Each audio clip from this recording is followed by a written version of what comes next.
Buo na ang mga mamumuno sa iba't ibang komite sa Senado matapos ang pagbubukas ng second regular session ng 20th Congress. Dahil dito, magiging mabilis at agarang matatalakay na ang mga panukalang batas pati na ang priority bills ng administrasyon. Si Bernard Ferrer sa sentro ng balita.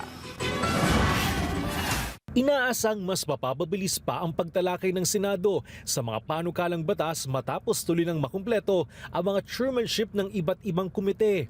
Kasunod ito ng pagsisimula ng second regular session ng 20th Congress sa ilalim ng liderato ni Senate President Sherwin Gatchalian. Matapos maitalaga mga miyembro ng majority bloc sa kanilang mga komite, nabigyan na rin ng kani-kanilang committee assignments ang mga miyembro ng minority bloc. Itinalaga si detained Senator Jinggoy Estrada bilang chairperson ng Senate Committee on Electoral Reforms, habang si detained Senator Rodante Marcoleta naman ang mamumuno sa Senate Committee on Tourism. Ibinigay ni Senate President pro tempore Vicente Tito Soto III Estrada ang nasabing komite matapos siyang maging chairperson ng Senate Committee on Public Works. I gave it up. Patakaran sa Senado yun na aside from the office of the senator, kailangan may committee so that that is the budget of the committee is where the employees of the senator draws their salaries. Ayon kay Senate President Sherwin Gatchalian,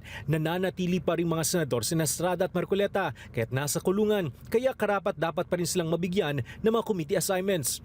Sinabi rin ni Gatchalian na ang vice chairperson ang mangangasiwa sa mga pagdinig ng komite habang wala si Estrada. Wala pa namang formal na kahilingan para sa partisipasyon ni Estrada at Marcoleta sa sesyon ng Senado. At least sa akin walang formal request.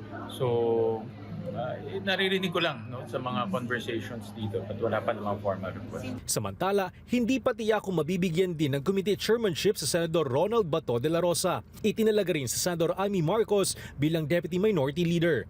Bernard Ferrer para sa Bayan.